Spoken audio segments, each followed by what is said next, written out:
잘 지내셨습니까? 예.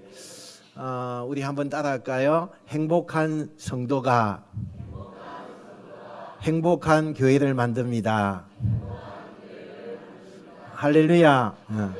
여러분들이 행복하셔야 됩니다. 그래야 교회가 행복하고 또 여러분이 정말 하나님 앞에서 기쁨을 얻어야 교회가 기쁨을 얻습니다. 그런 은혜가 늘 나타나시길 축원합니다. 오늘은 우리가 느헤미야에 있는 말씀으로 잠시 은혜를 나누고자 합니다. 오늘의 주제는 느헤미야의 눈물입니다. 성벽을 바라보면서 느헤미야가 하나님 앞에 눈물을 흘리는 그런 모습을 우리가 보면서 우리가 지금 흘려야 할 눈물이 어떤 것인지라는 것을 좀 생각하는 귀한 시간이 되었으면 좋겠습니다. 오늘 본문에 등장하는 느헤미야는 예루살렘에서 멀리 떨어진 수상궁에 살고 있었습니다. 그는 왕의 술 맡은 관원장으로 있었습니다. 굳이 예루살렘을 걱정을 안 해도 될 만한 그런 위치에 있었다는 것입니다. 그런데 그 형제 가운데 하나니라고 하는 사람이 와서 예루살렘의 소식을 전해주게 되어집니다. 성벽은 무너졌고 성문들은 불탔고 백성들은 큰 환난과 능욕을 받으며 있다는 그 소식이었습니다. 그 소식을 들은 느헤미야의 반응이 무엇입니까? 4절 말씀에 한번 볼까요? 4절입니다. 자, 시작. 내가 이 말을 듣고 앉아서 울고 수일 동안 슬퍼하며 하늘의 하나님 앞에 금식하며 기도하여 아멘. 여러분, 이 느헤미야는 울었다는 것입니다. 금식을 했다는 것입니다. 슬퍼했다는 말씀하고 있는 것입니다. 여러분, 느헤미야는 성벽 때문에 운 것이 아닙니다. 돌무더기 때문에 운 것이 아니에요. 그 성벽이 상징하고 있는 하나님의 백성의 무너짐을 보았다는 것입니다. 하나님의 영광이 무너지는 그 현실을 보았다는 것입니다. 하나님의 백성들이 조롱받는 모습을 느헤미야는 보고 있는 것입니다. 그래서 그의 눈물은 어떤 단순한 감정의 그 눈물이 아니라 하나님을 향한 사랑의 눈물을 지금 흘리고 있는 것입니다.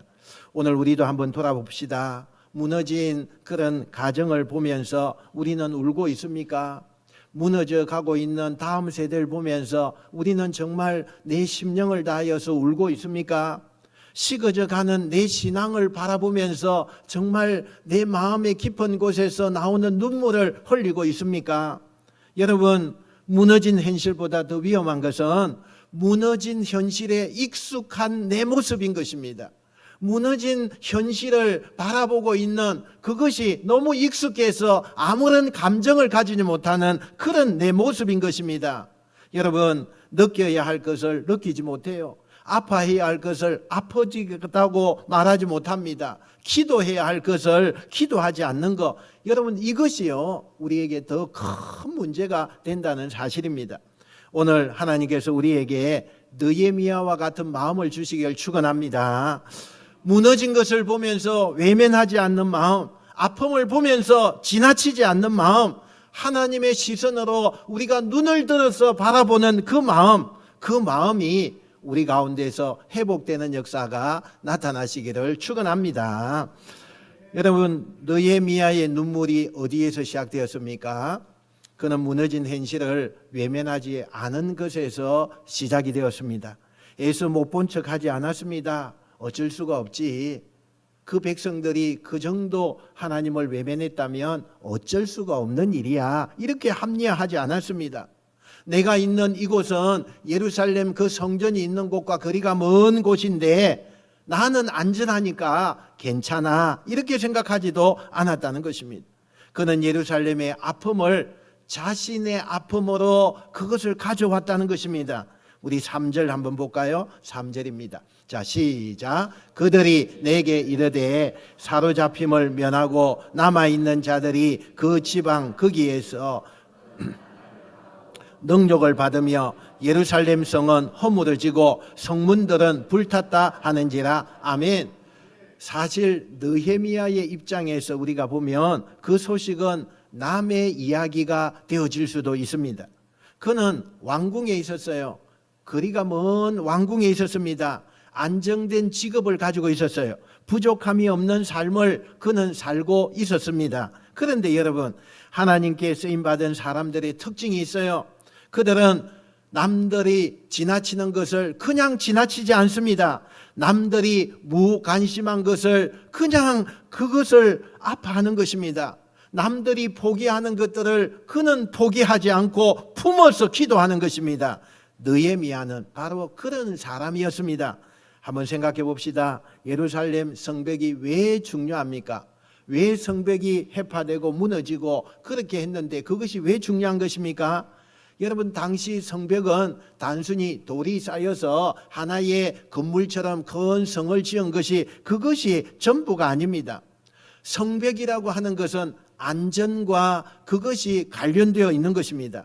성벽은 정체성을 의미하고 있습니다. 성벽은 공동체의 존립을 상징하고 있는 것입니다.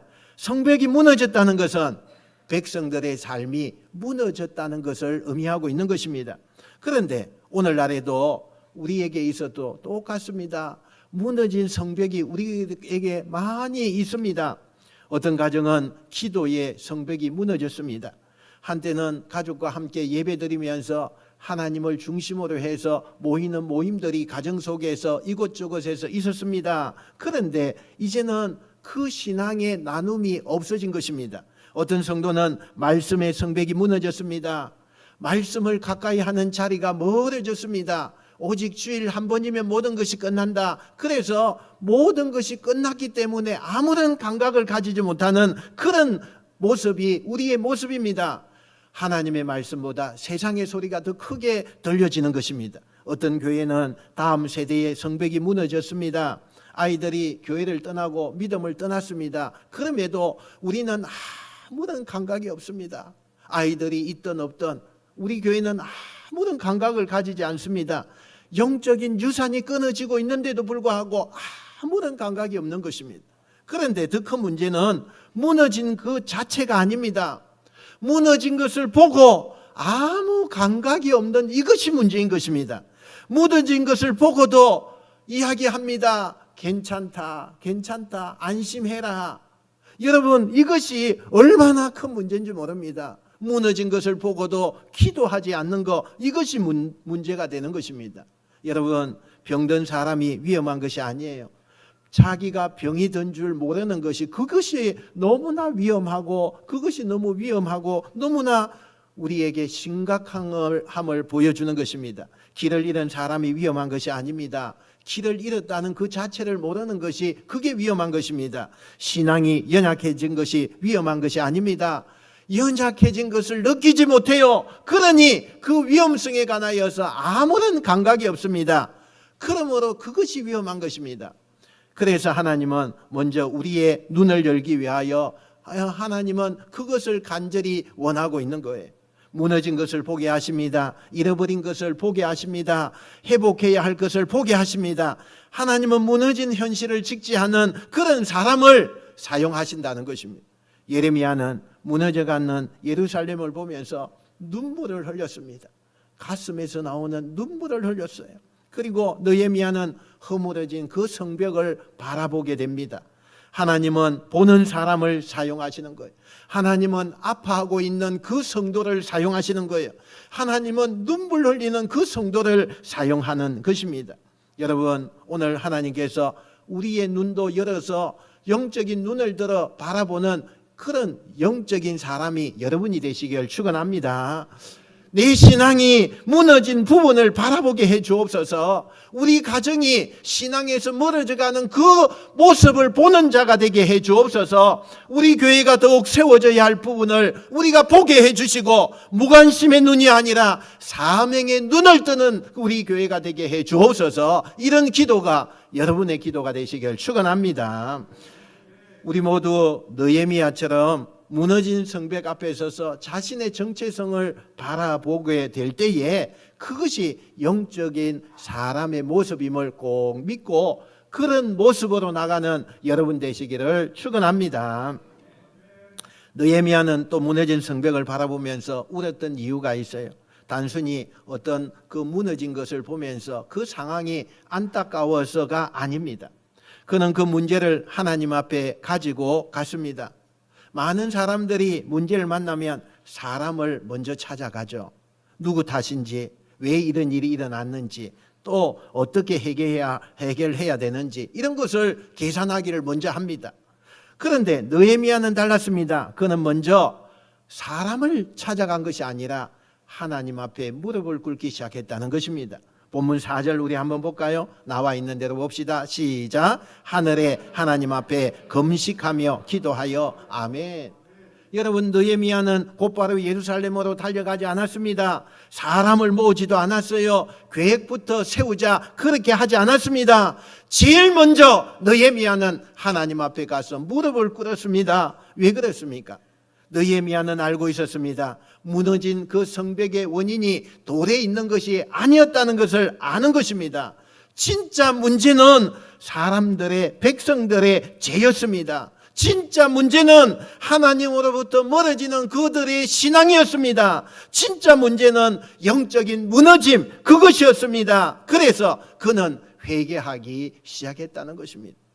본문 6절에 보면 느헤미야가 놀라운 고백을 하고 있어요. 우리 6절 말씀 한번 봅시다. 자, 시작. 이제 종이 주의 종들인 이스라엘 자손을 위하여 주야로 기도하오며 우리 이스라엘 자손이 주께 범죄한 죄들을 자복하오니 주는 귀를 기울이시며 눈을 여시사 종의 기도를 들으시옵소서. 나와 내 아버지의 집이 범죄하여 아멘. 여러분, 여기에 중요한 말씀이 우리 가운데 있어요. 느헤미야는 사실 큰 잘못을 저지른 사람이 아닙니다. 포로지에서 태어났습니다. 예루살렘이 무너질 당시에 책임자도 아니었어요. 그런데 그는 그들의 죄를 지었습니다 라고 고백하지 않아요. 그들이 죄를 지었습니다. 그들이 죄를 지었어요. 그런데 그 고백을 하지 않아요. 뭐라고 이야기합니까? 우리가 죄를 범하였습니다. 우리 이스라엘 자손이 주님께 범죄했습니다 라고 말해요. 내가 죄를 지었습니다 라고 말했습니다. 여러분, 이것이 영적인 사람의 모습인 것입니다. 영적으로 미숙한 사람은 늘 남을 탓합니다. 가정을 탓해요. 환경을 탓합니다. 어떤 사람이 그랬습니다. 그 사람을 탓합니다. 그러나 영적으로 성숙한 사람은 하나님 앞에 무릎을 꿇고 내가 잘못했습니다. 내 죄가 이렇습니다. 먼저 자신을 돌아본다는 사실이에요. 여러분, 교회가 살아나기를 원합니까? 그러면 남을 탓하는 것이 아니에요. 누구누구 집사가, 누구누구 어떤 권사가, 누구누구 어떤 장로가 아닙니다. 내가 살아나야 하는 것입니다. 교회가 살아나기 위해서는 내가 살아나야 하는 것입니다. 여러분의 가정이 회복되길 원합니까? 내가 먼저 내 신앙이 회복되어야 하는 것입니다. 본문 8절과 9절에 보면 하나님께서 모세에게 하신 약속의 말씀을 이 느헤미야가 붙들고 있는 것을 보게 돼요. 주께서 말씀하셨지 않습니까? 주께서 돌아오면 회복시키신다고 약속하지 않았습니까? 모세가 기도했던 그 기도를 지금 느헤미야가 하고 있는 것입니다. 이것이 믿음의 기도인 것입니다. 할렐루야. 환경을 보는 기도가 아니에요. 하나님의 약속을 바라보는 기도입니다. 문제를 보는 기도가 아닙니다. 하나님이 얼마나 신실하신가를 보는 기도였습니다. 울어도 기도하시기 바랍니다. 힘들어도 기도하시기 바랍니다. 내가 담담해 마음이 있달지라도 기도하시기 바랍니다. 여러분, 무너진 성벽보다 더 무서운 것은 무너진 기도인 거예요. 무너진 어떤 환경이 무서운 것이 아니라 무너진 나의 믿음이 너무나 위험한 것입니다. 느헤미야는 성벽을 고치기 전에 먼저 자신의 그 무너진 것을 바라보게 됩니다. 그리고 자신을 세웁니다. 자신을 무릎 가운데 세우는 것입니다. 하나님 앞에 엎드렸습니다. 그리고 바로 그 자리에서 회복의 역사가 일어나는 줄로 믿으시길 축원합니다. 오늘 우리도 하나님 앞으로 느헤미야와 같은 태도로 나아가야 합니다. 그때 하나님이 무너진 성벽을 다시 세우는 은혜가 여러분 생활 가운데 반드시 체험될 줄로 믿습니다. 또 느헤미야는 그 눈물이 거기에서 끝나지 않았다는 것을 보게 되어집니다. 많은 사람들은 울기만 합니다. 안타까워하기만 합니다. 말하기만 합니다. 그러나 느헤미야는 달랐습니다. 그는 눈물을 흘리면서 행동으로 이어지는 것을 보게 돼요. 그의 그 기도는요, 사명으로 이어졌습니다. 그의 회개는 헌신으로 이어지는 것을 보게 됩니다. 이것이 느헤미야의 너무나 유명한 그의 행동과 그의 모습이었다는 것입니다. 여러분, 우리는 종종 기도와 행동을 서로 반대되는 것으로 착각하기도 합니다.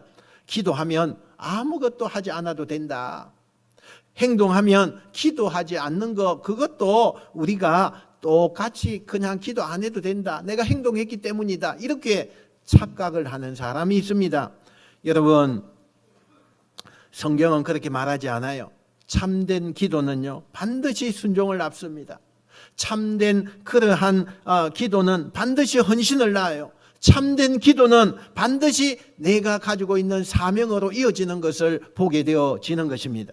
느헤미야는 약 4개월 동안 기도했어요. 여러분, 일주일 기도한 거 아니에요. 한 달 기도한 거 아닙니다. 4달 동안에 기도했습니다. 그리고 하나님께서 길을 여시자 왕 앞에 나아가는 것을 보게 돼요. 목숨을 걸고 왕에게 요청을 합니다. 예루살렘으로 보내주십시오. 성벽을 다시 재세우게 해 주십시오. 이렇게 말합니다. 여러분, 성경에서 이렇게 말하지만 이게 결코 쉬운 말이 아니에요. 느헤미야의 그 입장에서 이 말을 한다는 것은 자기의 생명을 지금 맡기는 거예요. 자기의 생명을 앞에 두고 이렇게 말을 하고 있다는 것입니다. 여러분, 왕의 술 맡은 간원은요, 그 나라에서 최고의 직업이라고 이야기합니다. 안정된 자리였어요. 보장된 미래가 있습니다. 안전한 그런 삶입니다. 그런데 느헤미야는 그 자리를 붙잡지 않았습니다. 왜입니까? 그의 마음속에 하나님이 주시는 부담이 그 마음속에 있었다는 거예요. 편안함보다 사명이 더 컸습니다. 안정보다는 하나님의 뜻이 더 중요했습니다. 여러분, 하나님께서 우리에게도 이와 같은 마음을 주실 것을 여러분 믿으시길 바랍니다. 가정을 위해서 기도해야 돼요. 교회를 위해서 기도하게 하시는 거예요. 다음 세대를 위해서 기도하게 하십니다. 그런데 거기에서 멈추지 말라는 것입니다. 기도하면 섬기라는 거예요. 눈물을 흘렸다면 내가 행동으로 움직이라는 것입니다. 마음을 주셨다면 순종하라는 거예요. 여러분, 교회의 역사는 항상 이런 사람들에 의해서 교회가 세워져 가고 아름답게 되어져 가는 것을 보게 돼요. 누군가가 교사를 자원했습니다. 누군가가 찬양대를 그렇게 섬겼어요. 누군가는 이름 없이 하나님 전에 나와 그냥 매일마다 새벽에 엎드립니다. 누군가는 다음 세대를 위하여 헌신했습니다. 그 한 사람의 그 순종이 공동체를 살려내는 것입니다. 그 한 사람의 그 기도가 가정을 살려내는 것입니다. 그 한 사람의 눈물이 교회를 살려내는 것입니다. 할렐루야. 여러분, 하나님은요, 완벽한 사람을 찾으시는 것이 아니에요. 하나님은 마음을 움직이는 사람, 그 사람을 찾습니다. 눈물을 흘리는 사람, 그 사람을 찾는 거예요. 아무도 기도하지 않는다 할지라도 교회를 위해서, 나라와 민족을 위해서, 다음 세대들 위해서 기도하는 그 사람을 찾아요. 하나님은 그냥 말로 하는 그런 사람이 아니라 순종하는 사람을 찾고 있는 것입니다. 제가 목회 현장에서 자주 보는 것이 있어요. 하나님 앞에 크게 쓰임받는 사람의 특징들이 있더라고요. 그분들은 대단한 어떤 능력을 가지고 있는 분이 아니었어요. 어떤 재력을 가지고 있고 근체를 가지고 있고 어떤 부유함을 가지고 있고 그런 분들을 하나님이 쓰시는 게 아니더라고요. 오히려 마음이 뜨거운 사람을 하나님이 쓰십니다. 교회가 잘 되기를 바라고 영혼이 살아나기를 바라고 하나님 나라가 확장되기를 바라는 그런 분들이요, 하나님이 쓰시는 귀한 종들이 되더라는 것입니다. 그래서 하나님은 그런 분들을 붙드시고 사용하시는 것입니다. 혹시 하나님께서 여러분의 마음에 어떤 부담을 주고 계십니까? 가정을 위한 부담입니까? 기도를 회복하라고 하는 부담입니까? 한 영혼을 품으라는 그런 부담입니까? 교회를 섬기라고 하는 부담입니까? 여러분, 절대 그 부담을 외면하시면 안 돼요. 왜냐하면 그 부담이요, 사명으로 이어지기 때문인 것입니다. 그 눈물이요, 회복을 시작하는 시작점이 되기 때문인 것입니다. 그 기도가요, 하나님의 역사의 출발점이 될 수 있는 것이기 때문인 것입니다. 느헤미야라는 한 사람의 눈물이 예루살렘의 그 공허하고 다 무너진 그런 성벽을 다시 세우는 그런 중요한 역할을 했습니다. 느헤미야라는 한 사람의 기도가 그 공동체를 세웠습니다. 느헤미야라고 하는 한 사람의 순종이 이스라엘 역사를 바꾸어 놓는 놀라운 기적으로 이어지게 했다는 사실입니다. 우리 모두 느헤미야처럼 하나님의 마음을 품고 눈물에서 끝나지 않고 순종으로 나아가시는 믿음의 사람들이 여러분이 되시기를 주님의 이름으로 축원드립니다. 여러분, 오늘 우리가 참 느헤미야 1장을 아주 짧게 우리가 보지만요, 한 사람의 눈물이 어떻게 하나님의 역사를 시작하는가라는 것을 우리가 보았습니다. 느헤미야는 무너진 그 성벽 소식을 들었어요. 그런데 그는 그것을 듣고 외면하지 않습니다. 보았습니다. 아팠어요. 그리고 울었습니다. 그리고 하나님 앞에 나아갔어요. 금식을 했습니다. 회개했습니다. 기도했어요. 마침내 하나님께서 그에게 사명을 주었어요. 그 사명을 붙들고 순종의 자리로 나아갔습니다. 여러분, 이것이 중요한 것입니다. 하나님께 역사를 시작하실 때는 언제나 한 사람의 마음부터 만지시는 것입니다. 한 사람의 눈물을 사용하시는 거예요. 한 사람의 기도를 사용합니다. 한 사람의 그 순종하는 그것을 사용하는 것입니다. 여러분, 혹시 내 신앙에 성벽이 무너져 있지 않습니까? 예배의 감각이 무너져 가고 기도의 불이 식어져 가고 말씀의 기쁨이 사라져 가고 있는 내 모습이 없습니까? 오늘 하나님 앞에서 느헤미야를 바라보면서 회복하는 여러분 되시길 축원합니다. 혹시 우리 교회의 다음 세대를 향한 마음이 묻어져 있지는 않습니까? 느껴야 할 것을 느끼지 못해요. 아파해야 할 것을 아파하지 못합니다. 기도해야 할 것을 기도하지 못하고 있지 않습니까? 오늘 느헤미야의 이 눈물이 우리의 눈물이 되시길 축원합니다. 혹시 우리 가정의 성벽이 무너져 있지 않습니까? 대화가 끊어지고 사랑이 식어지고 신앙의 유산이 약해지고 있지 않습니까? 오늘 느헤미야를 우리가 바라보면서 하나님께서 다시 세워지는 역사가 여러분을 통해서 일어나시기를 축원합니다. 여러분, 오늘 이 예배를 마치고 돌아가는 모든 성도들의 삶 가운데도 느헤미야의 거룩한 눈물이 회복되기를 축원합니다. 그 눈물이 기도가 되고 그 기도가 순종이 되고 그 순종이 하나님의 놀라운 회복의 역사로 이어지는 삶, 그 삶을 여러분이 살아가시는 복된 사람이 되어져서 하나님이 꼭 찾으시는 사람, 하나님 앞에 순종으로 열매 맺는 사람, 그런 사람이 우리 교회 모든 성도들이 되시기를 주님의 이름으로 축원드립니다. 축원드립니다. 기도하겠습니다.